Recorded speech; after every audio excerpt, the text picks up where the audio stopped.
हरे कृष्णा कृष्णा कृष्णा हरे हरे, हरे राम राम राम हरे हरे। हरे कृष्णा। आप सभी भक्तों का हार्दिक स्वागत है आज की श्रीमद् भागवतम की इस कक्षा में। स्वागतम सुस्वागतम।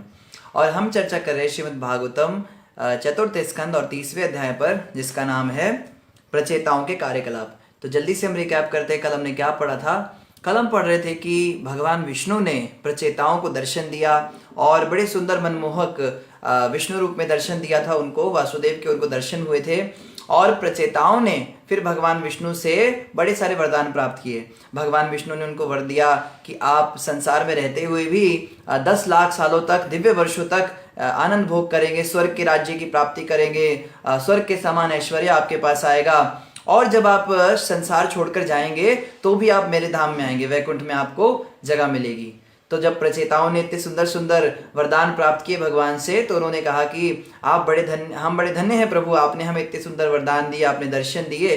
तो प्रचेतागण क्या करने लगे, भगवान की स्तुति गाने लगे। तो यही स्तुति हम पढ़ रहे हैं। आइए इसी श्रृंखला में हम पढ़े श्रीमद् भागवतम चतुर्थ स्कंद 30वां अध्याय और श्लोक संख्या 28 से हम प्रारंभ करेंगे। 4.30.28। आगे प्रचेताओं ने कहा, हे भगवान, आप समस्त अमंगल के विनाश करता हैं। आप अपने अर्च विग्रह विस्तार के द्वारा अपने दीन भक्तों पर दया करने वाले हैं। आप हम सबों को अपना शाश्वत दास समझें। तो प्रचेता जो हैं वो भगवान को कह रहे हैं कि आप बड़ी कृपा करते हैं कि आप मूर्ति स्वरूप में प्रकट होते हैं, आप अपने विग्रह के अर्च विग्रह के रूप में आते हैं, ये हम पे बहुत बड़ी कृपा है। तो हमने कल बहुत सारी अलग अलग विभिन्न लीलाएं भी चर्चा की थी भगवान की, विग्रह रूप में भगवान कैसे लीलाएं करते हैं, तो इस पर हम ज़्यादा चर्चा नहीं करेंगे। आगे कह रहे हैं, जब भगवान अपनी सहज दया से अपने भक्त के विषय में सोचते हैं तो उस विधि से ही नव दीक्षित भक्तों की सारी इच्छाएं पूर्ण होती हैं। जीव के अत्यंत तुच्छ होने पर भी भगवान प्रत्येक जीव के हृदय में स्थित हैं। भगवान जीव के संबंध में प्रत्येक बात, यहाँ तक कि उसकी समस्त इच्छाओं को भी जानते रहते हैं। यद्यपि हम अत्यंत तुच्छ हैं, फिर भी भगवान हमारी इच्छाओं को क्यों नहीं जानेंगे। तो बहुत इंपॉर्टेंट बात बताई जा रही है, बहुत ही सुंदर बात बताई जा रही है। यहाँ पे भगवान का स्वभाव कैसा है ये देखिए। भगवान इतने प्यारे हैं, इतने अच्छे हैं ना। हम लोगों को पता नहीं क्यों बचपन से डरा के रखा जाता है, भगवान तुम्हें मारेंगे, भगवान तुम्हारा गला काट देंगे, भगवान ऐसा कर देंगे, वैसा कर देंगे, पूजा तो करनी पड़ती है, नहीं तो ये हो जाता है। अरे भगवान तो इतने प्यारे व्यक्ति हैं। भगवान का स्वभाव कैसा है, जीव आत्मा हम कितने तुच्छ हैं। देखिए हमारी क्या स्थिति है, हम भगवान के सामने एक कॉकरोच के समान भी नहीं है। लेकिन हम छोटी मोटी कुछ सेवा करते, कुछ पूजा करते हैं तो भगवान बहुत बड़ा फल दे देते हैं। जैसे भगवत गीता में भगवान कृष्ण कहते हैं, स्वल्पम अपि यस्य धर्मस्य त्रायते महतो भयात्, कि मेरी भक्ति के मार्ग पे कोई थोड़ी सी भी प्रगति करता है ना, तो मैं उसको बहुत बड़े खतरे से बचा लेता हूँ। ये भगवान का स्वभाव है। और यहाँ पे यही बात बताई जा रही है कि हम कितना भी पूजा करें, जप तप करें, साधना करें, उससे तो कोई फर्क नहीं पड़ने वाला। जब भगवान की कृपा दृष्टि हम पे हो जाती है, तभी हमारे ऊपर वास्तव में कोई बदलाव दिखाई देता है हमारे जीवन में। तो मुख्य चीज़ है भगवान की कृपा। इसलिए भक्तों को ना बहुत धैर्यवान होना चाहिए। कई भक्त होते हैं, प्रभु जी 2 साल हो गए माला जपते हुए, आज तक भगवान के दर्शन नहीं हुए, इतने साल से मंदिर आ रहे हैं पुजारी जी, हमारे बच्चे का एग्जाम पास नहीं हो रहा है, हमारे जीवन में कुछ सुख का हमें अनुभव नहीं हो पा रहा है। तो हम जो है छोटी छोटी चीज़ों में लेकर बहुत ज़्यादा जो है धैर्य को खो बैठते हैं अपने। हमें धैर्यवान होना चाहिए। अवश्य प्रभु रक्षा करेंगे, आज नहीं तो कभी ना कभी तो करेंगे। अवश्य रक्षी वे कृष्णा। भक्ति विनोद ठाकुर महाराज कहते हैं, भक्तों की तो ये भावना होती है कि भगवान मेरी रक्षा करे, इसके तो मैं लायक ही नहीं, लेकिन फिर भी भगवान अवश्य एक दिन मेरी रक्षा करेंगे। ऐसा धैर्य भक्तों को होना चाहिए। ये भगवान की कृपा से होता है। और आगे कह रहे हैं, हे जगत के स्वामी, आप भक्ति योग के वास्तविक शिक्षक हैं। हमें संतोष है कि हमारे जीवन के परम लक्ष्य आप हैं और हम प्रार्थना करते हैं कि आप हम पर प्रसन्न हो। यही हमारा अभीष्ट वर है। हम आपकी पूर्ण प्रसन्नता के अतिरिक्त और कुछ भी कामना नहीं करते। ये सच्चे भक्त के लक्षण हैं। हम तो खुद को भक्त कहते हैं ना, हम तो भक्त बन गए, हम तो बड़े स्पिरिचुअल हैं, हम तो बड़े धार्मिक प्रवृत्ति के हैं, हम तो भक्त हैं। अरे भक्त होना बहुत दूर की बात है। भक्त क्या चाहता है, भक्त चाहता है बस आप खुश रहें प्रभु। प्रचेतागण क्या कह रहे हैं, प्रभु आप सुखी रहें, हमें और कुछ नहीं चाहिए। भगवान ने तो कहा ना, तुम मांग लो जो तुम्हें चाहिए, वस्तु मांगो, तो कहते आप खुश रहिए। बस यही हमें चाहिए। आपकी खुशी किसमें, आप ये बताइए। जैसे एक बार क्या हुआ, छोटी सी लीला है, भगवान श्री कृष्ण के सिर में दर्द हो गया। तो भगवान श्री कृष्ण के सिर में दर्द हुआ तो सारे के सारे गोकुलवासी परेशान हो गए, यशोदा मैया परेशान हो गई, कान्हा के सिर में तो कभी दर्द होता नहीं, आज क्या हो गया। और भगवान भी इसे चिल्ला रहे, आहा आहा। तो भगवान तो लीला कर रहे थे। तो जब सिर में दर्द हुआ तो देव ऋषि नारद जी पधार गए। देव ऋषि जी कहे, नारायण नारायण प्रभु, जो सारे समस्त चराचर जगत का सिर दर्द दूर करता है, उनके स्वयं के सिर में आज कैसे दर्द हो गया। कहते, नारद जी अभी मुझे कथा बतानी सुनाओ, मेरे सिर में दर्द है, उसका तुम उपाय कर सको तो कर दो। कहते, जय जय प्रभु, बताइए क्या उपाय करना है, कौन सी दवाई लेके आऊं, कौन से वैद्य के पास जाऊं कि आपका सिर दर्द ठीक हो जाए। तो भगवान ने कहा, नारद, मेरे किसी भक्त के चरणों की धूल अगर मेरे सिर पर लगाई जाए तो मेरा दर्द तुरंत ठीक हो जाएगा। कहते, बस इतनी सी बात, अभी चरण धूल लेके आता हूं। नारद जी निकल गए भ्रमण पर। तो पूरे के पूरे लोक के अंदर घूम कर आ गए। पहले तो ऋषि मुनियों के पास पहुंचे, वो जो पहाड़ों के ऊपर हिमालय की गुफाओं में कंदराओं में बैठे हुए तपस्या कर रहे थे, योग साधना कर रहे थे। उनको कहा, अरे तुम जिसकी तपस्या कर रहे हो उसके सिर में दर्द हो गया है, और उसके सिर का दर्द कैसे ठीक होगा, तुम्हारे चरणों की धूल उनको चाहिए। कहते हैं, आपका दिमाग ठीक है नारद जी, यहाँ पे तो पहले ध्यान नहीं लग रहा है, इतना समस्या हो रही है, हमारा भटक रहा है मन, ऊपर से आप जो थोड़ी बहुत हमारी उम्मीद बची है मुक्ति पाने की वो भी खत्म करने आ गए। अरे भला कोई अपने पैरों की धूल भगवान के सिर पे लगाएगा? नहीं नहीं नहीं, हम नहीं कर सकते। नारद जी ने कहा, नारायण नारायण। नारद जी पहुंच गए, संसार में आ गए, पूरी पृथ्वी पर आ गए। बहुत सारे भक्त पूजा पाठ कर रहे थे, सबको बोला, कृष्ण भगवान को आपके चरणों की धूल चाहिए। कहते, नहीं नहीं नहीं, नरक हम नहीं जाएंगे, तो नरक जाना पड़ेगा। तब नारद जी ने सोचा, द्वारका में भगवान की रानियों के पास जाता हूँ। तो द्वारकाधीश भगवान की जो रानियां थी महलों के अंदर, उनको जाके पूछा नारद जी ने, रानियों आप अपने पति से प्यार करती हो ना? कहते हैं, बिल्कुल नारद, हम प्यार करते हैं, कोई इसमें डाउट थोड़ा है। कहते हैं, ऐसे ऐसे हो गया, आपके चरणों की धूल चाहिए। नारद, क्या कह रहे हो आप नारद मुनि? नहीं नहीं नहीं नहीं नहीं, अरे पाप लगेगा। कोई स्त्री भला अपने पति के सिर पे अपने पैर लगाती है, और वो भी जब पति पार ब्रह्म परमेश्वर हो? नहीं नहीं नहीं, हमें नरक जाना पड़ेगा, ऐसे काम थोड़ा ना हम कर सकते हैं। तो नारद जी बड़े परेशान हुए। तो नारद जी ने सोचा, चलो वैसे कोई उम्मीद तो नहीं है, ब्रिज में चलते हैं, वो जो ग्वालिनेर रहती है वहां पे गोपियां, उनका बड़ा गुणगान सुना है हमने। तो ब्रिज में आए तो वहां गोपियां जो है दूध बिलो रही थी, कोई कुछ कर रही थी। तो नारद जी ने आके बोला, कन्हैया के सिर में दर्द हो गया। बस इतना सुनना था। आदि तो मूर्छित ही हो गई, आदि जो है आंसू बहाने लगी। कुछ ने नारद जी को आगे पकड़ लिया, नारद जी क्या हुआ क्या हुआ, हमारे कन्हैया को बताओ। कहते, ऐसे ऐसे हो गया, भगवान के सिर में दर्द है, चरणों की धूली चाहिए किसी भक्त की।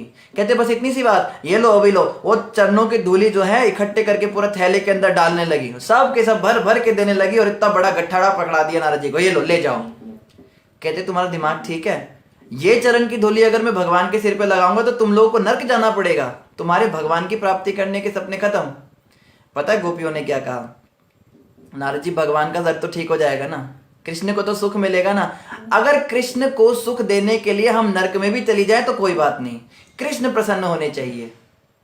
तो नारद जी ने कहा, धन्य हो गोपियों, धन्य है तुम्हारी भक्ति, इसीलिए भगवान कृष्ण तुम्हारा इतना नाम लेते हैं। तो नारद जी वो थैला लेकर फटाफट भगवान के पास आए, मस्तक पर चरण धूली लगाई, भगवान उठ के बैठ गए। कहते, नारद बड़ी देर लगा दी तुमने लाने में। तो प्रभु क्या बताऊं, यहाँ गया वहां गया, अंत में गोपियों के पास मिला। तो भगवान कहते हैं, नारद इतना ही तुमको चिंता थी, तुमने अपने चरणों की क्यों नहीं दे दी? कहते, नारायण नारायण। तो भगवान की जो है लीला ऐसे होती है। तो कहने का अर्थ क्या है, सबसे उच्च भक्त कौन सा होता है? सबसे शुद्ध भक्त वो होता है जो भगवान की प्रसन्नता के लिए नर्क जाने को भी तैयार हो जाए। हम तो आज कहते हैं ना, मैं अपनी बात करता हूं, हम तो कहते हैं प्रभु नर्क ना जाना पड़े, माँ के गर्भ में दोबारा ना आना पड़े, हमारी मुक्ति हो जाए, आपका धाम मिल जाए, इसलिए हम जप करते हैं, और ये ठीक भी है, इसमें कोई बुराई नहीं। लेकिन उत्तम भक्ति, जो श्रेष्ठ भक्ति है, वो तो ब्रिज गोपियों ने की है भगवान की, बिल्कुल क्या कहते हैं, निष्काम भक्ति। मतलब निष्काम, मैं भक्ति तो करूं, बदले में कुछ इच्छा ना करूं।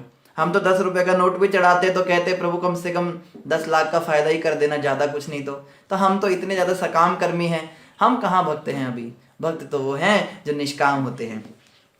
और प्रचेतागण आगे क्या कह रहे हैं, अतः हे स्वामी, हम आपसे वर देने के लिए प्रार्थना करेंगे, क्योंकि आप समस्त दिव्य प्रकृति से परे हैं और आपके ऐश्वर्य का कोई अंत नहीं है, अतः आप अनंत नाम से विख्यात हैं।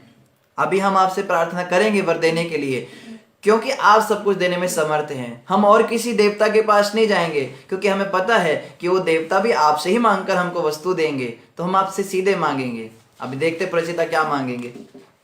हे स्वामी, जब भौरा दिव्य पारिजात वृक्ष के निकट पहुंच जाता है तो उसे कभी नहीं छोड़ता, क्योंकि उसे ऐसा करने की कोई आवश्यकता नहीं रह जाती। इसी प्रकार जब हमने आपके चरण कमलों की शरण ग्रहण की है तो हमें और क्या मांगने की आवश्यकता है। देखो ये मांग रहे हैं, हम आपसे ये मांगना चाहते हैं कि हम आपसे कभी कुछ ना मांगे। ये मांग, ये डिमांड है, भक्त ये मांगते हैं। अभी सोचिए अगर हमारे सामने अचानक से भगवान प्रकट हो जाएं, मैं बड़ा प्रसन्न हूं, तुमने बड़ी भक्ति करी, मांगो क्या मांगते हो। तो हमारे पास तो पहले से बहुत सारी लिस्ट तैयार है, ये दे दो, वो दे दो, ये है, वो है, जो भी हमारे दिमाग में चलता है। जिस समय हम जप कर रहे होते हैं ना, जप करते समय हम जिन जिन बातों का ध्यान करते हैं, एक्चुअली में वही हमारी असली डिमांड होती है। जब करते समय कोई ऑफिस के बारे में सोचता है, कोई घर के बारे में सोचता है, कोई किसी चीज के बारे में सोचता है, एक्चुअली में भगवान के प्रकट होने पर हम यही सब चीजें मांगेंगे। ये हमारी स्थिति है। लेकिन प्रचेतागण क्या मांग रहे हैं, हम आपसे कुछ नहीं चाहते, बस ऐसी कृपा कर दीजिए, हम आपसे कभी कुछ ना मांगे। और क्या कह रहे हैं, जैसे एक भौरा होता है, मधुमक्खी होती है, वो अलग अलग फूलों के ऊपर बैठती है, लेकिन अगर किसी भौरे को पारिजात पुष्प मिल जाए, पारिजात पुष्प सबसे सुगंधित पुष्प होता है, तो उसको फिर और किसी चीज की क्या आवश्यकता रह जाती है, फिर वो उसको छोड़ के थोड़ा ना छोटे छोटे फूलों पे बैठेगी। तो इसी तरह से जिसको प्रभु आपके सानिध्य मिल गया, आप जैसे पारिजात का दिव्य सानिध्य मिल गया, फिर वो कहाँ संसार के अंदर जाएगा। हमें कुछ नहीं चाहिए, बस आप मिल गए, हमें और कुछ नहीं चाहिए। इससे हमारे गुरु महाराज कहते हैं, हमें लाख ना करोड़ ना हजार चाहिए, हमें श्याम जी, हमें कृष्ण जी, तुम्हारा बस प्यार चाहिए। ये भक्तों की प्रार्थना होती है। लाख करोड़ हजार का क्या करना है, प्रभु बस आपका प्रेम मिल गया और कुछ नहीं चाहिए। हे स्वामी, हमारी प्रार्थना है कि जब तक हम अपने सांसारिक कलमश के कारण इस संसार में रहें और एक शरीर से दूसरे में तथा एक लोक से दूसरे लोक में घूमते रहें, तब तक हम उनकी संगति में रहें जो आपकी लीलाओं की चर्चा करने में लगे रहते हैं। हम जन्म जन्मांतर विभिन्न शारीरिक रूपों में और विभिन्न लोकों में इसी वर के लिए प्रार्थना करते हैं। देखो क्या प्रार्थना करी है, कह रहे हमें मुक्ति नहीं चाहिए। हम ये नहीं कहते हमें संसार से पार लगा दो, हमें जो है भगवान आप अपने धाम में ले चलो। कह रहे हैं बारंबार हमारा जन्म हो कोई बात नहीं, बार बार संसार में हमें आना पड़े कोई बात नहीं, कुत्ते बिल्ली कीट पतंगे की योनि भी मिल जाए कोई बात नहीं, अरे अलग अलग नर्क लोकों में, स्वर्ग लोक में, किसी लोक में भी जाना पड़े तो भी कोई बात नहीं। एक बात बस, एक हमारी प्रार्थना है, आपके भक्तों के बीच में रहें। भक्तों के बीच में चाहे कुत्ते बन के भी रहें, वो भी हमें मंजूर है। जैसे भक्ति विनोद ठाकुर महाराज ने एक भजन गाया है, कीट जन्म हो जथा तो वादासा, बाहिर्मुख ब्रह्मा जन्मे कभू नाही आशा, मानस देहा गेहा जो किछु मोरा, अर्पिलु तू आपने नंदा किशोरा।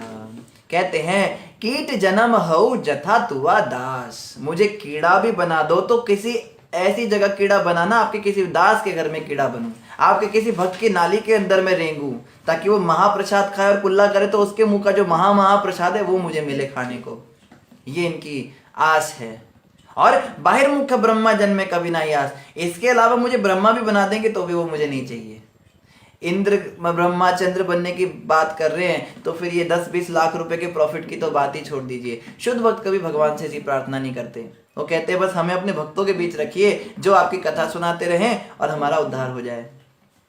जैसे एक बार की बात है, एक आश्रम के अंदर एक गुरु जी रहा करते थे, तो उनके बहुत सारे शिष्य थे, उनको वो डेली कथा सुनाते थे। तो उनमें एक रामदास था। रामदास बड़ा कौतुकी था, वो इधर उधर जाता था, कथा में नहीं बैठता था तो कथा में माला पकड़ के बैठ जाता था, कभी कोई किताब लेके बैठ जाता था, कथा नहीं सुनता था ध्यान से।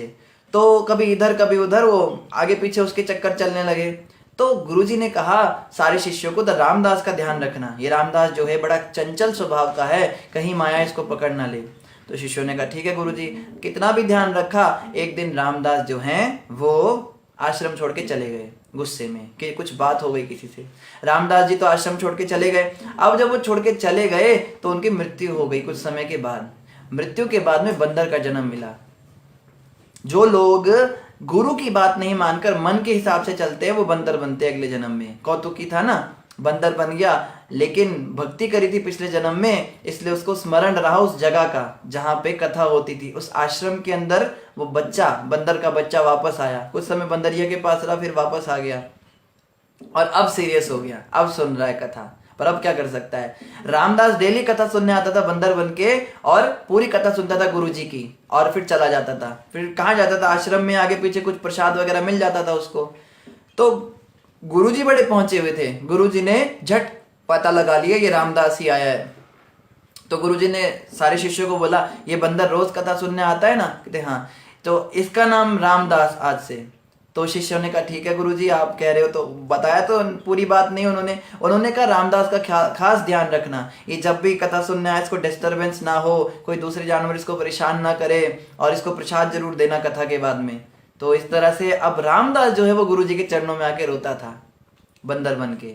और गुरुजी उसको पता है क्या कहते थे अकेले में, देख तूने अपनी क्या हालत की, तुझे कितना कहा था आश्रम छोड़ के मत जा, भक्ति कर, कथा सुनने तू तब नहीं आया ना, अब तेरा छूट गया वो, अब तेरे को एक जन्म और लगेगा, फिर से तुझे मनुष्य बनना पड़ेगा, तब तेरी मुक्ति होगी, नहीं तो तेरी सीधे मुक्ति हो जाती, हम तो तुम्हें सीधे ले जाने वाले थे। तो बहुत ध्यान रखना है इस बात का कि हमारे हाथ से अगर ये मनुष्य शरीर रूपी अमूल्य धन छूट गया फिर ये वापस नहीं मिलेगा, बहुत कष्ट हमें सहन करना पड़ेगा। फिर बाद में रामदास को मनुष्य शरीर मिला, गुरुजी तो चले गए, उनके विरह में बस रोता ही रहा जीवन भर, भक्ति की और भगवान की प्राप्ति करी। तो यही बात यहाँ पे बता रहे हैं, हमें आप किसी भी योनि में रखो पर भक्तों के बीच में रहे, कम से कम इतनी कृपा आप करना। एक क्षण की भी शुद्ध भक्त की संगति के समान स्वर्ग लोक जाने अथवा पूर्ण मोक्ष पाकर ब्रह्म तेज में मिलने कैवल्य की कोई तुलना नहीं की जा सकती। शरीर को त्याग कर मरने वाले जीवों के लिए सर्वश्रेष्ठ वर तो शुद्ध भक्तों की संगति है। कह रहे हैं बड़े बड़े देवताओं के लोग स्वर्ग लोक को भी जाकर कैवल्य मुक्ति पाकर भी ब्रह्म तेज में लीन होकर भी वो आनंद नहीं है जो आपके भक्तों के बीच में शुद्ध भक्त की क्षण भर की संगति से है। मतलब जैसे हमें दो ऑप्शन दिए जाएं, जैसे भगवान कृष्ण ने अर्जुन को और दुर्योधन को दो ऑप्शन दिए थे। भगवान कृष्ण शयन कर रहे थे अपने कमरे में, तो दुर्योधन आ गया, उसको मामा ने सिखाया था उसके कि कृष्ण भगवान से तुम सहायता मांगो, युद्ध में तुम्हारी मदद करें। तो आके खड़ा हो गया, सिर के पास खड़ा हो गया, भगवान तो सो रहे थे। तो इतनी देर में अर्जुन भी आ गया, अर्जुन जो है वो भगवान के चरणों के पास खड़े हो गए। तो जैसे ही भगवान की लीला खत्म हुई सोने वाली और आंख खुली तो अर्जुन को सामने देखा। कहते अर्जुन तुम आ गए? तो कहते नहीं पहले मैं आया हूँ। कहते अच्छा आप भी आए हो? हाँ बोलो दुर्योधन क्या कहना है? कहते हम दोनों भाइयों में युद्ध होगा। तो मैंने तो बहुत कोशिश करी युद्ध रुक जाए, मगर तुम दोनों अब लड़ना ही चाहते हो तो क्या किया जा सकता है? कहते मैं आपसे सहायता मांगने आया हूँ। बोलो कि आप जो हैं हमारे को मदद कीजिए, युद्ध में हमारी सेना की ओर से लड़िए। तो भगवान कहते तुम दोनों को मैं दो ऑप्शन देता हूँ। एक तरफ तो मेरी पूरी नारायणी सेना, लाखों सैनिक, पैदल सैनिक, हाथी घोड़े रथ, बहुत कुछ तुमको दूंगा, और दूसरी ओर मैं निहत्था, मैं जाऊंगा मगर मैं लड़ाई नहीं करूंगा। तो दुर्योधन झट सेना मांगने लगा। तो भगवान ने कहा अर्जुन तुम्हारा छोटा भाई है, पहले इसको मौका मिलेगा। तो दुर्योधन ने सोचा अब मेरी तो जीती हुई बाजी हार गया। पता है अर्जुन ने क्या मांगा? अर्जुन ने कहा प्रभु मुझे आप चाहिए। कहते देख लो अर्जुन मैं झगड़ा नहीं करूं, मैं लड़ाई नहीं करूंगा, मैं शस्त्र नहीं उठाऊंगा। तो कोई बात नहीं। दुर्योधन ने कहा हाँ ठीक है मुझे सेना मंजूर है। तो दुर्योधन जो है बड़ा खुश होकर चला गया, मेरे को सेना मिल गई। तो पीछे जो अर्जुन था उसको भगवान कृष्ण ने कहा अर्जुन हार निश्चित है तुम्हारी, रहोगे सदा उदास। मक्खन सारा दुर्योधन ले गया, छाछ रह गई तुम्हारे पास। तुम्हारी तो हार निश्चित है, मक्खन तो वो निकाल के ले गया, छाछ तुम्हारे पास रह गई, अब तुम क्या करोगे? तो अर्जुन क्या कहते हैं भगवान को, जीत हमारी पक्की है, हारता नहीं कभी दास, मक्खन लेकर करूंगा क्या जब मक्खन चोर है पास। तो मैं करूंगा क्या मक्खन लेकर? तुम मक्खन चोर हो ना, चुरा के लिया ना मक्खन, उसमें क्या बड़ी बात है? तुमने कोई नई बात थोड़ी ना तुम्हारे लिए। तो अर्जुन कहते प्रभु जब आपको ही मैंने मांग लिया तो अब क्या सेना और क्या वो, मुझे तो इतना पक्का पता है आप हैं मेरे साथ में। तुम साथ हो जो मेरे, किस चीज की कमी है? मुझे कोई सेना से कोई डर नहीं, आप मेरे साथ रहना बस। ये वास्तव में प्रार्थना होती है शुद्ध भक्तों की। लेकिन हम तो 10-20 लाख 10-20 हज़ार के लालच में ही भगवान की भक्ति छोड़ देते हैं। प्रभु जी मेरी जॉब लग गई ना, क्या करूं, मुझे टाइम नहीं मिलता माला करने का। प्रभु जी मेरी शादी हो गई ना, मेरी पत्नी को समय देना पड़ता है, बच्चे भी बड़े हो रहे हैं, वो मैं मंदिर नहीं आ सकता, मैं संडे प्रोग्राम में नहीं आ पाऊंगा टेम्पल में। क्या हो गया प्रभु जी, वो ना मेरे रिलेशन में किसी की शादी है, वहां जाना है। हम तो इन छोटे छोटे टॉफियों के लिए ही भगवान की भक्ति छोड़ देते हैं, और यहाँ पे शुद्ध भक्त जो इतने बड़े बड़े लालच को भी जो है त्याग रहे हैं। स्वर्ग लोक का राज्य, ब्रह्म लोक का राज्य अगर हमें दे दिया जाए तो हमारे तो पागल ही हो जाएंगे। हम तो कहेंगे लो जी भक्ति दे दो राज्य दे दो। दुर्योधन वाली बुद्धि है हमारी। पर वास्तव में प्रचेतागण क्या कह रहे हैं, हमें आप चाहिए प्रभु, हमें कुछ नहीं चाहिए, बस हमें आप चाहिए।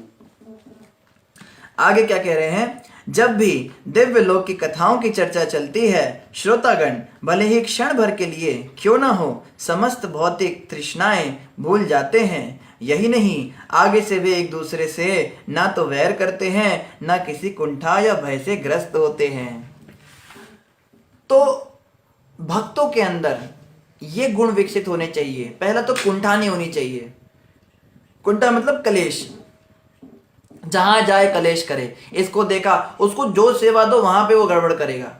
उसको जो है किचन में भेज दो तो झगड़ा करेगा किचन के अंदर, उसको भगवान के मंदिर में भेज दो, विग्रह कक्ष में भेज दो, वहां झगड़ा कर देगा, उसको सफाई करने के लिए भेज दो, सफाई वालों से झगड़ा कर देगा, उसको जहां भेजो वहीं झगड़ा कर देगा। ये होते कलेश दास होते हैं ये। लेकिन हमें ऐसा नहीं बनना, हमें जो है कुंठा से रहित होना है। दूसरा क्या गुण बताया भक्तों का, वैर भाव। एक दूसरे से वैर भाव नहीं होना चाहिए हमारा। ये बहुत बीमारी हमारे अंदर है। छोटी छोटी बातों पे झगड़ा करेंगे, तुमने मेरे कपड़े पहन लिए, तुम मेरे कमरे में कैसे घुस गए, मेरे घर में मुझसे बिना पूछे कैसे आ गए, मेरी प्लेट में कैसे खा लिया तुमने, तुमको इतनी अकल नहीं है, मैं अभी यहाँ पे बैठा हुआ माला जप रहा हूँ, तुम मुझसे बातें किए जा रहे हो, दुनिया भर की बातें। झगड़ा करेंगे, बहुत बहुत ज्यादा झगड़ा करते छोटी छोटी बातों पर। इन चीजों से हमें ऊपर उठना पड़ेगा और समस्त भौतिक तृष्णाओं को भूल जाना है। ये चाहिए वो चाहिए, सामान की तो लिस्ट आती है, बाप रे लंबी लंबी डिमांड, ये चाहिए मुझे शैम्पू चाहिए, तेल चाहिए। भक्तों को जो है इन चीजों से दूर रहना है, तृष्णाओं से ऊपर उठना है। मेरा शरीर बहुत सारी डिमांड करेगा पर मैंने इसकी डिमांड पूरी नहीं करनी। मेरी इंद्रियां बहुत डिमांड करेंगी, मैंने वो डिमांड पूरी नहीं करनी। मेरा मन बहुत डिमांड करेगा, कहेगा घूमने चलो, गाड़ी लाओ, एसी लाओ, हीटर लाओ, और कान कहेगा म्यूजिक सुनना है, कुछ कुछ चलो कहीं सुनने के लिए, आंखें कहेंगी कुछ दृश्य देखने की इच्छा है। हमें इसकी इन तृष्णाओं को पूरा नहीं करना, इन चीज़ों से ऊपर उठना है। पर इन चीज़ों से हम कैसे ऊपर उठ पाएंगे, यहाँ बताया जा रहा है, जो नियमित रूप से आपके दिव्य लोक की कथाओं की चर्चा सुनेगा उसके अंदर ये होगा। नहीं तो बस ये ला दो वो ला दो, इससे झगड़ा करो उसको झगड़ा करो, जहां जाता है वहीं मुंह काला करके आता है। उसको लेक्चर करने बिठा दो, प्रवचन करने, जो 4-5 लोग आते हैं वो भी भाग जाते हैं, वो भी दोबारा आते नहीं, ऐसा लठमार प्रचार कर देता है उनको। ऐसे लोग जो होते हैं, ऐसे जो भक्त लोग होते हैं, उन्हें चाहिए कथा सुने। कथा सुनने के लिए केवल बैठे नहीं, केवल टाइम पास करने के लिए सुने उसको। कई भक्त लोग माला लेके कथा में बैठ जाते हैं, जब कर रहे हैं कथा सुनने पता ही नहीं चलता, वो सुनने की रुचि नहीं है। अब कथा के अंदर रुचि नहीं होती फिर क्या होता है, कुंठा होती है, फिर ये सब लक्षण प्रकट होते हैं। तो भक्तों को चाहिए विशेष रूप से, जो भक्ति में आगे बढ़ना चाहते हैं, भगवान की कथा के समय कुछ और काम ना करें, कोई भी काम नहीं। कोई तो फल सब्जी लेके बैठ जाएंगे, वो पत्ते तोड़ते रहेंगे, कथा भी चल रही है भागवत की, वो पत्ते तोड़ रहे हैं। इन चीजों से हमें बच के रहना है। हमें जिस समय, कई माताएं कहती है प्रभु जी हम ना आपकी कथा लगा लेते हैं और हम घर का काम करते रहते, किचन का काम करते रहते हैं। मैंने कहा बहुत बढ़िया माता जी, ऐसे किया करो, सालों साल बीत जाएंगे, क्या क्या परिवर्तन दिखेगा। तो हमें कोशिश करनी, कथा हमें बहुत ध्यान से सुननी चाहिए। और कथा सुनने से क्या होगा, ये सारे लक्षण स्वतः प्रकट हो जाएंगे, कुंठा भी खत्म हो जाएगी, झगड़े फसाद भी खत्म हो जाएंगे और तृष्णाएं भी समाप्त हो जाएंगी। यहाँ जहाँ भक्तों के बीच भगवान के पवित्र नाम का श्रवण तथा कीर्तन चलता रहता है, वहाँ भगवान नारायण उपस्थित रहते हैं। सन्यासियों के चरम लक्ष्य भगवान नारायण ही हैं और नारायण की पूजा उन व्यक्तियों द्वारा इस संकीर्तन आंदोलन के माध्यम से की जाती है जो भौतिक कलमश से मुक्त हो चुके हैं। वे बारंबार भगवान के पवित्र नाम का उच्चारण करते हैं। देखो भागवत में भी ये बात बार बार आ रही है, सारे शास्त्र यही कहते हैं, भगवान का नाम जपिए, भगवान का नाम जपिए। इस कलयुग के अंदर और कोई रास्ता नहीं है, कोई रास्ता नहीं है, कोई रास्ता नहीं है। क्या कहा जाता है शास्त्रों के अंदर, हरेर नाम हरेर नाम हरेर नामैव केवलम कलौ नास्तैव नास्तैव नास्तैव गतिरन्यथा। कोई रास्ता नहीं है। हरि नाम जपिए, हरि नाम जपिए। हरे कृष्ण कृष्ण कृष्ण हरे हरे, हरे राम राम राम हरे हरे। इस महामंत्र का जाप कीजिए। इस महामंत्र के जाप से हमारी शुद्धि होगी। कलयुग में और कोई दूसरा रास्ता नहीं है। और यहाँ पे कह रहे हैं जिन जगहों पे भगवान के कीर्तन चलते हैं, जिन जगहों पे भगवान के नामों का जाप होता है, उनकी कथा का श्रवण और कीर्तन होता है, चाहे वो फेसबुक ही क्यों ना हो, वहां पे भगवान उपस्थित रहते हैं। जैसे भगवान से नारद जी ने पूछा, हे प्रभु आप कहाँ पे रहते हो?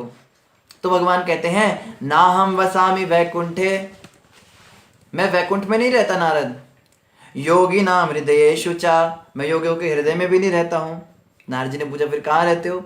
मद भक्त यत्र गायंती तत्र तिष्ठामि नारद, हे नारद मैं वहां रहता हूं जहां मेरे प्रेमी भक्त मेरी कथाओं का गान करते हैं, वहां पे मैं रहता हूं। ये मेरा परमानेंट एड्रेस है, तुम नोट कर लो। इसीलिए जहां भी सत्संग कीर्तन का प्रोग्राम हो, जहां पे भी हरिनाम सुनने को मिले शुद्ध भक्तों के मुख से, हमें तुरंत दौड़ दौड़ के चले जाना चाहिए। फिर बहाने नहीं बनाने चाहिए, मेरे को ये काम है, मेरे को वो सेवा है।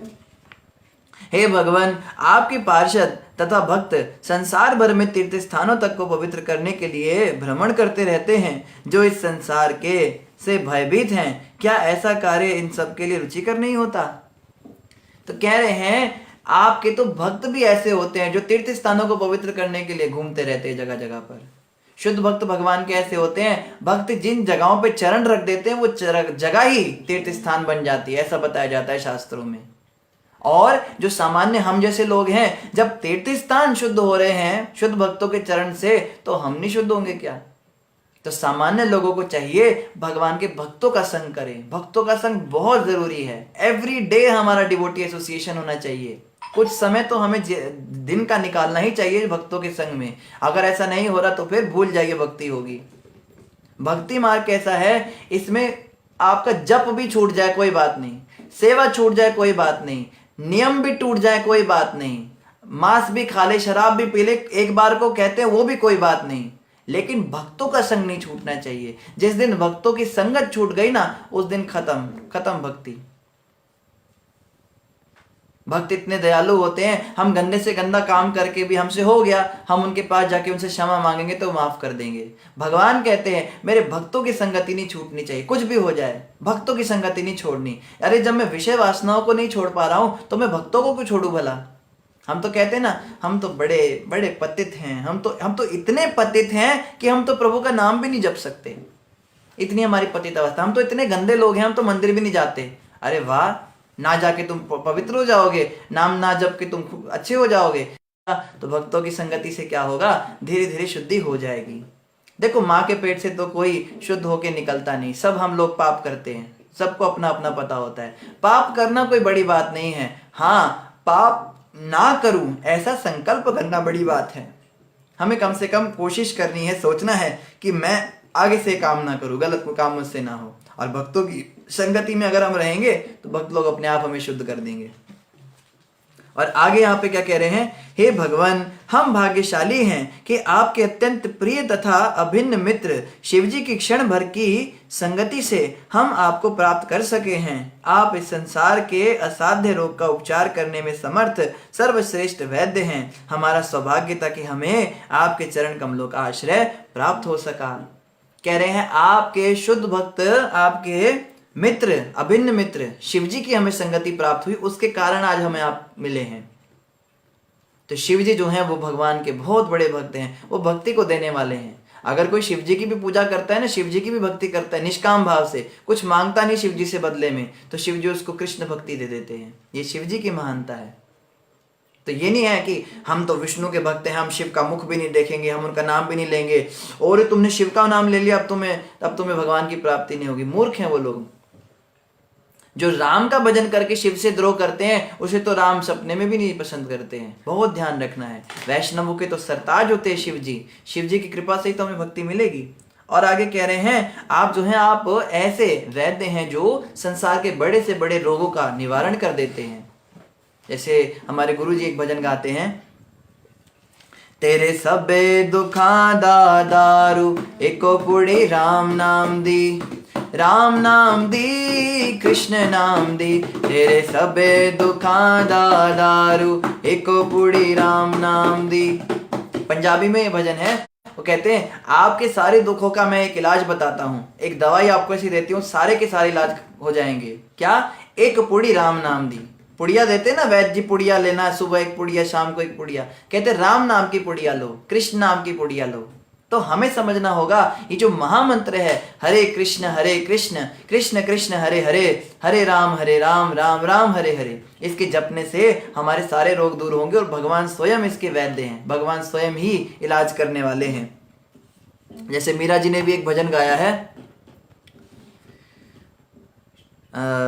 मीरा जी कहती हैं, सूली ऊपर सेज हमारी सोना किस विध होय, गगन मंडल पर सेज पिया की मिलना किस विध होय, हेरी मैं तो प्रेम दीवानी मेरा दर्द न जाने कोय, जो हर की गति जो हर जाने, जो कोई जो हर होय, मीरा की प्रभु पीर मिटे जब वैद सांवलिया होय, हेरी मैं तो प्रेम दीवानी मेरा दर्द न जाने कोई। तो मीरा जी कहती हैं घायल की गति घायल जाने, जोहर की गति जोहर जाने। घायल व्यक्ति समझ सकता है ना घायल को क्या दुख हो रहा है, मेरा दर्द ना जाने कोई, आप लोग नहीं समझ पाओगे। लोग कहते हैं अच्छी भली तो दिख रही हो, हाथ पैर सब सही सलामत है, बुखार भी तुम्हें कुछ है नहीं, सारा टेम्परेचर चेक कर लिया, तो तुम रो क्यों रही हो? मीरा कहती है आप नहीं समझोगे, मेरा दुख तो वही समझेगा जिसको वो बीमारी हुई हो जो मुझे हो गई है, जोहर की गति जोहर जाने। तो कहते चलो ठीक है, आपको लगता है कोई ऐसा रोग हो गया है जिसके लक्षण हमें समझ नहीं आ रहे, अब ये बताओ दवाई कहां से लाएं आपके लिए? तो मीरा जी कहती हैं मीरा की प्रभु पीर मिटे जब वैद्य सावरिया होए, मेरा इलाज तो बस अब कृष्ण भगवान ही कर सकते हैं, उनके अलावा मेरा इलाज कोई नहीं कर सकता है। और यहाँ पे प्रचेतागण भी यही बात कह रहे हैं कि हे कृष्ण आप ही हैं जो सारे संसार के इस भव रोग का इलाज करना जानते हैं, बाकी कोई कर नहीं सकता ये। और आगे क्या कह रहे हैं, हे भगवान हमने वेदों का अध्ययन किया है, गुरु बनाया है और ब्राह्मणों भक्तों तथा आध्यात्मिक दृष्टि से अत्यधिक उन्नत वरिष्ठ पुरुषों को सम्मान प्रदान किया है। कह रहे हैं हमने वेद पढ़ लिए, जो वेद पढ़ने वाले कहते हैं ना हम कृष्ण को नहीं मानते, हम राम को नहीं मानते, हम यज्ञ को मानते, हम वेद को मानते, कहते हैं हमने सारे वेद पढ़ लिए, सब वेद पढ़ के हम कृष्ण के शरण में आए हैं। और कोई कहे हम तो उन गुरु को फॉलो करते हैं, उन गुरु कहते हैं हमने गुरु भी बना रखे हैं, हमने बड़े बड़े जो महापुरुष हैं उनका भी सम्मान किया है, हमने अपने किसी भी भाई मित्र या अन्य किसी से ईर्ष्या नहीं की, हमने ईर्ष्या भाव कभी नहीं रखा। प्रचेतागण बता रहे हैं, आप ये मत सोचिए कि कोई भी बोल दे तो हम मान ले। कौन व्यक्ति बोल रहा है ये बात जिसने कभी ईर्ष्या नहीं करी जीवन में? हमने जल के भीतर रहकर कठिन तपस्या भी की है और दीर्घ काल तक भोजन नहीं ग्रहण किया, हमने हजारों साल तक भोजन ही नहीं किया, पानी के अंदर रहकर तपस्या की, पानी से बाहर ही नहीं निकले। हमारी ये सारी आध्यात्मिक संपदाएं आपको प्रसन्न करने के लिए सादर समर्पित हैं, हम आपसे केवल यही वर मांगते हैं, अन्य कुछ भी नहीं। देखो ये होते हैं भक्त, हमने तो कुछ किया ही नहीं है, हमने थोड़ी बहुत माला जप ली, वो भी सोते सोते या रोते रोते बात करते, उसके बदले भी हम कहते हैं इतनी माला जपी, क्या मिला मुझे आज तक, क्या दिया तुमने हमको, इतने सालों से तुम्हारा नाम जप रहे हैं, हरे कृष्णा कर रहे, कुछ नहीं हुआ, ये हो गया, मेरा जॉब नहीं लगा, क्या क्या क्या हो रहा है ये।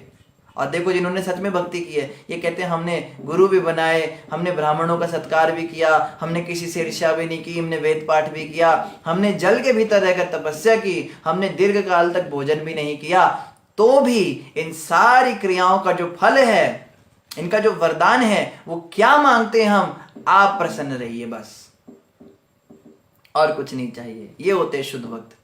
जैसे हमें याद है हमारे गुरु महाराज की व्यास पूजा थी, तो व्यास पूजा मतलब गुरु जी का जन्मदिन होता है, तो उनका जन्मदिन मनाने के लिए बहुत भव्य उनके कमरे से लेकर और जहाँ पे उनके व्यासपीठ थी, उनका सिंहासन था, व्यासासन था, वहां तक फूलों से पूरा डेकोरेशन हुआ, जमीन के ऊपर खूब सारे वो बनाए थे, अलग अलग रंगोलियां बनाई थी और चारों तरफ खंभों पे लाइटें लगाई थी। भक्तों का भाव था, शिष्यों का भाव था, बड़े भव्य रूप से स्वागत हुआ। कीर्तन करते करते टोली जो है उनका जयकारा लगाते हुए उनको ले गई और व्यासपीठ पर बैठते ही गुरुजी ने जब माइक के अंदर बोलना प्रारंभ किया तो सब सोच के हैरान रह गए, गुरुजी क्या बोलने वाले हैं। और पता है गुरुजी ने क्या कहा?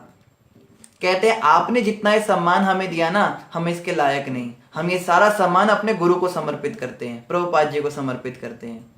ये शुद्ध भक्त होते हैं, ऐसे भक्तों को भगवान की प्राप्ति होती है। जो हम तो मान सम्मान के लिए भूखे मरे रहते हैं, हमारी तो जीभ बाहर निकल जाती है, कोई तो मेरी तारीफ कर दो, तुम्हें कैसा लगा कल मैंने वहां पे वो कथा किया था, कथा अच्छी थी ना, वो मैंने कल मृदंग बजाया था, तुमको अच्छा लगा ना, अच्छा तुम बताओ मैंने आज प्रसाद कैसा बनाया, अच्छा बनाया ना, आज ठाकुर जी का श्रृंगार कैसा लग रहा है, सुंदर है ना, आज कल की अच्छी लगी है ना, आज मैंने आरती कैसे करी, आज मैंने गाया कैसा। बस इसके लिए मरे रहते हैं हम। और देखो शुद्ध भक्त वो होते हैं जिनकी तारीफ हो भी रही हो तो वो भी समर्पित कर देते हैं भगवान को, गुरुदेव को। आगे प्रचेतागण क्या कह रहे हैं? हे भगवान, तप तथा ज्ञान के कारण सिद्धि प्राप्ति बड़े बड़े योगी तथा शुद्ध सत्व में स्थित लोगों के साथ साथ मनु, ब्रह्मा तथा शिव जैसे महापुरुष भी आपकी महिमा तथा शक्तियों को पूरी तरह नहीं समझ पाते, फिर भी ये यथाशक्ति आपकी प्रार्थना करते हैं। उसी प्रकार हम इन महापुरुषों से काफी शुद्र होते हुए भी अपने सामर्थ्य के अनुसार प्रार्थना कर रहे हैं। कह रहे हैं हम तो प्रार्थना करने के भी लायक नहीं हैं। ब्रह्मा, शिव आदि जो बड़े बड़े देवता हैं वो आपकी प्रार्थना करने में समर्थ होते हैं, हम तो इतने शुद्र हैं, इतने छोटे से हैं, हम तो प्रार्थना करने में भी समर्थ नहीं। फिर भी हमारी भावना है, हम प्रयास कर रहे हैं। बस ये नहीं कहा इतनी प्रार्थना की, इतनी आरती गाई, कम से कम ये तो मिलना चाहिए। कह रहे हैं हम तो इसके लायक ही नहीं, आपने हमारी प्रार्थनाएं सुनी, ये भी बहुत बड़ी बात हमारे लिए, आपने बड़ी कृपा की, आपने जो इतनी बेकार प्रार्थना है हमारी सुनी, बस आप प्रसन्न रहिएगा प्रभु। हम तो सोचते हैं ना आज तो मैंने 56 भोग खिला दी ठाकुर जी को, आज तो मैंने ये खिला दिया। अरे ये सोचना चाहिए मेरे इतनी बकवास आइटम को आपने खाया प्रभु, आपकी बहुत बड़ी कृपा है मेरे ऊपर, धन्यवाद आपका। धन्यवाद तो क्या करेंगे, आज तो हमने बड़ा एहसान कर दिया भगवान के ऊपर। आज मैं 4 बजे उठ के मैंने मंगल आरती की, आज 2 बजे उठ के मैंने जप किया, और छोटी छोटी बातों के वो अभिमान लेके घूमते हैं। आज मैंने देखो क्या श्रृंगार किया है। अरे भगवान आपको इतना तंग किया, आपके दिव्य शरीर पर ही उल्टे सीधे कपड़े लगा दिए, मुझे आप माफ कीजिए, उल्टा क्षमा मांगनी चाहिए। ये भक्तों का भाव होता है। हे भगवान, आपके ना तो शत्रु हैं ना मित्र, अतः आप सबों के लिए समान हैं। आप पाप कर्मों के द्वारा कलुषित नहीं होते और आपका दिव्य रूप सदैव भौतिक सृष्टि से परे है। आप पूर्ण पुरुषोत्तम भगवान हैं, क्योंकि आप सर्वव्यापी हैं, अतः आप वासुदेव कहलाते हैं। हम आपको सादर नमस्कार करते हैं। तो इस प्रकार से स्तुति का अंत किया। मैत्रेय उवाच, मैत्रेय महर्षि ने आगे कहा, हे विदुर, इस प्रकार प्रचेताओं द्वारा संबोधित तथा पूजित होकर शरणागतों के रक्षक भगवान ने कहा, तुमने जो कुछ मांगा है वह पूरा हो। भगवान ने क्या कहा? तथास्तु। तत्पश्चात कभी ना पराजित होने वाले भगवान ने विदा ली। प्रचेतागण उनसे विलग नहीं होना चाह रहे थे, क्योंकि उन्होंने जी भरकर उन्हें नहीं देखा था। इतनी लंबी स्तुति गा दी, इतना देर तक देखते रहे, पर कह रहे मन नहीं भरा था उनका। पर भगवान ने कहा तथास्तु, तुमने जो मांगा है वो तुम्हें मिले, और भगवान ने विदा ली। तत्पश्चात सभी प्रचेता समुद्र के जल से बाहर निकल आए। मतलब भगवान ने समुद्र के जल के अंदर ही उनको दर्शन दिए थे। तब उन्होंने देखा कि पृथ्वी स्थल पर सारे वृक्ष बढ़कर काफी ऊंचे हो चुके हैं, मानो वे स्वर्ग के मार्ग को रोकना चाहते हों। इन वृक्षों ने सारे पृथ्वी तल को आच्छादित कर रखा था। उस समय प्रचेता अत्यंत कुपित हुए। तो प्रचेता जिस समय गए थे धरती के अंदर, उस समय तो कोई झाड़ी और पेड़ थे नहीं, लेकिन जब वो बाहर निकले तपस्या करके तो उन्होंने क्या देखा? बहुत सारे जंगल बन गया है, बड़े बड़े वृक्ष हो गए हैं, और वहां पे बड़े वो कुपित हो गए, बड़े गुस्सा हो गए उस जगह पर। फिर क्या हुआ? हे राजन, प्रलय के समय शिवजी क्रोध में आकर अपने मुख से अग्नि तथा वायु छोड़ते हैं। प्रचेताओं ने भी पृथ्वी तल को पूर्णतः वृक्ष रहित करने के लिए अपने मुखों से अग्नि तथा वायु निकाली। देखो ये होता है, ज्यादा भजन करने से, तपस्या करने से अहंकार जरूर आ जाता है, और कुछ आए ना आए। मैं तो इतनी माला करता हूँ, मैं तो इतना कीर्तन करता हूँ, मैं तो इतना सुंदर श्रृंगार करता हूँ, मैं तो अंदर विग्रह सेवा करता हूँ, मैं तो भोजन बनाता हूँ सबके लिए। छोटी छोटी बातों के अहंकार। और देखो अहंकार आती क्या हुआ? अहंकारी विमूढ़ आत्मा। भगवान कृष्ण कहते हैं अहंकारी विमूढ़ आत्मा क्या होता है, कर्ता कर्ता हमिति मन्यते, अपने आप को कर्ता समझ बैठता है। खैर ये तो विमूढ़ आत्मा नहीं है, ये तो प्रचेतागण भक्त है भगवान के, मगर हमें सिखाने के लिए ये अभिनय कर रहे हैं। इन्होंने क्या किया, मुंह से आग निकाल दी और हवा निकाल दी और सारे जितने पेड़ थे पूरी पृथ्वी के सबको राख करने के लिए इन्होंने ऐसा किया। हे राजन, यह देखकर कि पृथ्वी के सारे वृक्ष जलकर राख हो रहे हैं, ब्रह्मा जी तुरंत राजा बर्हिष्मान के पुत्रों के पास आए और उन्होंने तर्कपूर्ण शब्दों से उन्हें शांत किया। ब्रह्मा जी कहते हैं क्या कर रहे हो, ये इसके लिए मैंने तुम्हें अंदर भेजा था, तुम सारे पेड़ मेरे जला रहे हो, मैंने इतनी मुश्किल से लगाए हैं। बचे हुए वृक्षों ने प्रचेताओं से डरकर ब्रह्मा की राय से अपनी कन्या को लाकर तुरंत उन्हें दे दिया। तो ब्रह्मा जी ने उनको रोक दिया, तो जितने बचे कुछ पेड़ थे उन्होंने क्या किया, उन सबकी जो कन्या थी वृक्षों की, वही कन्या याद कीजिए जो भगवान ने कहा था उसका रिश्ता तुम्हें आएगा, उस कन्या को उसे अर्पित कर दिया, उन प्रचेताओं को दे दिया। ब्रह्मा के आदेश से समस्त प्रचेताओं ने उस कन्या को अपनी पत्नी के रूप में स्वीकार कर लिया। तो यहाँ पे वर्णन आ रहा है सारे प्रचेताओं ने एक ही कन्या से शादी करी। जैसे हम द्रौपदी माता के केस में सुनते हैं कि उनके 5 पति थे, तो यहाँ तो काफी सारे पति हो गए एक ही स्त्री के। इसका मतलब शास्त्रों में ये बात लिखी, ऐसा हो सकता है गुरु की आज्ञा से, अगर गुरु की आज्ञा हो तो ऐसा किया जा सकता है। इस कन्या के गर्भ से ब्रह्मा के पुत्र दक्ष ने जन्म लिया। ब्रह्मा के पुत्र दक्ष ने जन्म लिया। दक्ष को मारिश के गर्भ से इसलिए जन्म लेना पड़ा क्योंकि उसने महादेव जी शिव जी की आज्ञा का उल्लंघन तथा अनादर किया था, फलतः उसे 2 बार शरीर त्यागना पड़ा। तो शास्त्रों के अंदर बहुत सारी और भी बीच बीच में कथाएं आ जाती हैं। अब इस कथा को जानने के लिए हमें किसी और पुराण में जानना पड़ेगा, वहां जाना पड़ेगा कि हुआ क्या था, दक्ष कैसे यहाँ पे आ गया बीच में और उसको 2 बार क्यों जन्म लेना पड़ा, और ब्रह्मा जी के पुत्र के रूप में कैसे आ गया। ये कन्या तो ब्रह्मा ने उनको शादी के लिए दी थी। तो ये सारे थोड़े सस्पेंस रहेंगे, इस पे हम ज्यादा डिटेल में जाएंगे नहीं, पर प्रभुपाद जी का थोड़ा तात्पर्य पढ़ लेते हैं। इस प्रसंग में महद अवज्ञानात शब्द महत्वपूर्ण है। राजा दक्ष ब्रह्मा के पुत्र थे, ये तो हमें पता है, राजा दक्ष ब्रह्मा के ही पुत्र थे। अतः पूर्व जन्म में वे ब्राह्मण थे, किंतु महादेव जी का अपमान या अनादर करके अब्राह्मण की तरह आचरण करने के कारण उन्हें क्षत्रिय के वीर्य से जन्म लेना पड़ा, अर्थात वे प्रचेताओं के पुत्र बने। तो उन्होंने जो पाप कर्म किया था शिव जी को वो देकर, श्राप देकर, उसके कारण इन्हें क्षत्रियों के वीर्य से जन्म लेना पड़ा। यही नहीं, शिव का अनादर करने के कारण उन्हें स्त्री के गर्भ में जन्म धारण करने का कष्ट सहना पड़ा। पिछली बार तो ब्रह्मा जी से ऐसे ही प्रकट हो गए थे, ब्रह्मा जी ऐसे फूंक मार देते तो बच्चे पैदा हो जाते, इस बार 9 महीने गर्भ में रहना पड़ा। एक बार वे शिव जी के अनुचर वीरभद्र द्वारा दक्ष की यज्ञशाला में मारे गए, इतना काफी न था, अतः उन्हें फिर से मारीश के गर्भ से जन्म लेना पड़ा। दक्ष यज्ञ तथा विध्वंसक घटनाओं के अंत में दक्ष ने शिवजी की प्रार्थना की। यद्यपि उन्हें शरीर त्याग कर क्षत्रिय के वीर्य से गर्मित स्त्री के गर्भ से जन्म लेना पड़ा, किंतु शिवजी की कृपा से उन्हें सारा ऐश्वर्य प्राप्त हुआ। तो जिस समय उन्होंने अपराध किए थे उस समय शिवजी से माफी भी मांगी थी। उस माफी के कारण क्या हुआ, दक्ष को जन्म तो लेना पड़ा स्त्री के गर्भ से, लेकिन पैदा होते उन्हें सारा का सारा ऐश्वर्य मिल गया। अब जो जिसके इतने सारे बाप होंगे और सारे पूरी दुनिया के राज उनके पास होगा, तो उनके बेटे की तो चांदी हो जाएगी ना। हे भौतिक प्रकृति, ये भौतिक प्रकृति के सूक्ष्म नियम हैं। दुर्भाग्यवश इस आधुनिक युग के लोग नहीं जानते कि नियम किस प्रकार चलते हैं। तो ये इस प्रकार से ऐसे हुआ था। उसका पूर्व शरीर विनष्ट हो चुका था, किंतु उसी दक्ष ने परमेश्वर की प्रेरणा से चाक्षुष मनवंतर में समस्त मनोवांछित जीवों की सृष्टि की। तो चाक्षुष मनवंतर में उसने ऐसा किया था। जन्म लेने के बाद अपनी अद्वितीय शारीरिक कांति के कारण दक्ष ने अन्य सबों की शारीरिक कांति को ढांप दिया। चूंकि वह सकाम कार्य करने में अत्यंत पटु दक्ष था, इसलिए उसका नाम दक्ष पड़ा। इसलिए दूसरे जन्म में भी उसका नाम दक्ष ही पड़ा। इसलिए ब्रह्मा ने उसे जीवों को उत्पन्न करने तथा उनके पालन के कार्य में लगा दिया। समय आने पर दक्ष ने अन्य प्रजापतियों को भी उत्पत्ति तथा पालन के कार्य में नियुक्त कर दिया।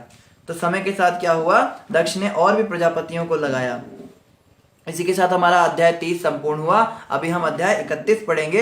अध्याय 31 का नाम है प्रचेताओं को नारद का उपदेश। मैत्रेय उवाच, महान संत मैत्रेय ने आगे कहा, तत्पश्चात प्रचेता हजारों वर्ष तक घर में रहे और आध्यात्मिक चेतना में पूर्ण ज्ञान विकसित किया। अंत में उन्होंने उन्हें भगवान के आशीर्वादों की याद आई और वे अपनी पत्नी को अपने सुयोग्य पुत्र के जिम में छोड़कर घर से निकल पड़े। तो उन्होंने क्या किया, घर में रहे बहुत सालों तक, और जो उनके पुत्र थे उस पुत्र को, अपनी पत्नी को छोड़ा और कुछ समय को, बड़े समय घर में रहने के बाद फिर घर को छोड़कर निकल पड़े। देखो, घर में रहना बुरा नहीं, घर में जाया किस लिए जाता है कि समय आने पर उससे बाहर भी निकला जाए। इसे गृहस्थ आश्रम कहते हैं। गृहस्थ आश्रम का यह मतलब नहीं होता कि बस घर में घुस गए तो अब चिपके रहेंगे घर से, प्राण भी घर में ही निकल रहे हैं। गृहस्थ आश्रम में कुछ समय के लिए रहा जाता है, फिर समय रहते उसको छोड़ना भी चाहिए ताकि संन्यास आश्रम की ओर भी हम बढ़ सके। प्रचेतागण पश्चिम दिशा में समुद्र तट की ओर गए जहां जाजली ऋषि निवास कर रहे थे। उन्होंने वह आध्यात्मिक ज्ञान पुष्ट कर लिया जिससे मनुष्य समस्त जीवों के प्रति संभाव रखने लगता है। इस तरह वे कृष्ण भक्ति में पटु हो गए। तो जाजली ऋषि जो थे उनके साथ उन्होंने वहां पे संग किया और उससे वो कृष्ण भक्ति में पटु हो गए। भक्ति जो होती है ना, वो भक्तों के बीच में रहकर होती है। हम ये नहीं कह सकते हम घर में रहकर ग्रंथ पढ़ के भक्ति में पटु हो जाएंगे। भक्तों के साथ हम नहीं रहना चाहते, हमें भक्तों का संग पसंद नहीं, हम अकेले रहना चाहते हैं। अकेले अकेले रहेंगे। आश्रमों के अंदर भी आकर भक्त लोग अकेले अकेले रहते हैं। उन्हें अलग कमरा चाहिए, अलग अलमारी चाहिए, अलग बिस्तर चाहिए, अलग खाने पीने का सिस्टम चाहिए, पर्दा उनका चार तरफ लगा रहता है। अकेले अकेले अकेले अकेले भक्ति नहीं होती है। भक्ति का मतलब होता है भक्तों के संग में रह के भक्ति करना। कोई भक्त कहते हैं भक्तों के बीच में रहते तो अपराध हो जाते हैं ना, हमसे दिल दुख जाते हैं, भक्तों का झगड़े हो जाते हैं। तो ना रहेंगे भक्त ना होंगे अपराध, हम भक्तों को छोड़ के चले जाएंगे। वाह भैया, भक्तों को ही छोड़ देगा तो तेरा क्या कल्याण होगा। भक्तों के बीच में रहकर प्रभुपाद जी जब इस संसार से जा रहे थे तो अंतिम समय पे प्रभुपाद जी ने, जब वो शरीर छोड़ रहे थे बिस्तर पे, तो उन्होंने यही बोला जाते समय पे कि नेवर लीव डिवोटी एसोसिएशन, भक्तों का संग कभी मत छोड़ो। ये प्रभुपाद जी के अंतिम उपदेश थे हमारे लिए। तो इस बातों को हमें ध्यान रखना है, भक्तों का संग बहुत जरूरी है। भक्ति में जिसको आगे बढ़ना है उसके लिए, जिसको मनमानी करनी है उसके लिए नहीं। वो फिर मनमानी करे नरकों में जाए, उसका कुछ नहीं हो सकता। योग आसन का अभ्यास कर लेने पर प्रचेताओं ने प्राणवायु, मन, वाणी तथा बाह्य दृष्टि को वश में करना सीख लिया। इस तरह प्राणायाम विधि से वे भौतिक आसक्ति से पूर्ण रूप से मुक्त हो गए। सीधे बैठकर वे परम ब्रह्म में अपने मन को केंद्रित कर सके। जब वे यह प्राणायाम कर रहे थे तो देवताओं तथा असुरों दोनों द्वारा पूजित वंदित नारद मुनि उन्हें देखने आए। अब नारद मुनि फिर से आ गए प्रचेताओं के पास। जब वो भक्ति में पटु हो गए जाजली ऋषि के साथ में, तो नारद जी ने उन्हें आके क्या कहा, प्रचेताओं ने जो ही देखा कि नारद मुनि आए हुए हैं, वे नियमानुसार तुरंत अपने आसनों से खड़े हो गए। यथा अपेक्षित तुरंत उन्हें नमस्कार किया तथा उनकी पूजा करने लगे। और जब उन्होंने देखा कि वे ठीक से आसन ग्रहण कर चुके हैं तो उन्होंने उनसे प्रश्न पूछना प्रारंभ किया। अभी तो नारद मुनि आए ही थे, नारद मुनि तो क्या कुछ बोलते, उन्होंने देखा नारद जी आए, उनको बिठा के आसन पे, फिर उन्होंने ही प्रश्न करना शुरू कर दिया। प्रचेतस उचुहु, सभी प्रचेताओं ने नारद मुनि को संबोधित किया। हे ऋषि, हे ब्राह्मण, आशा है कि आपको यहाँ आने में किसी प्रकार की बाधा ना हुई होगी। यह हमारा परम सौभाग्य है कि हमें आपके दर्शन हो रहे हैं। सूर्य के चलने से लोग रात के अंधकार के भय से मुक्ति पाते हैं। यह भय चोरों तथा उचक्कों से उत्पन्न होता है। उसी प्रकार आपका भ्रमण सूर्य के ही समान है, क्योंकि आप समस्त प्रकार के भय को भगाने वाले हैं। तो भगवान की स्तुति, नारद जी की स्तुति गा रहे हैं। हे स्वामी, हम आपको बता दें कि गृहस्थी में अत्यंत आसक्त रहने के कारण हम शिवजी तथा भगवान विष्णु से प्राप्त उपदेशों को प्रायः भूल चुके हैं। कह रहे हमें शिवजी ने बड़े अच्छे उपदेश दिए थे, भगवान विष्णु ने भी बहुत अच्छी बात कही थी, पर क्या करें, हम घर गृहस्थी में इतने फंस गए, इतने उलझ गए घर के कामों में, हम भूल गए।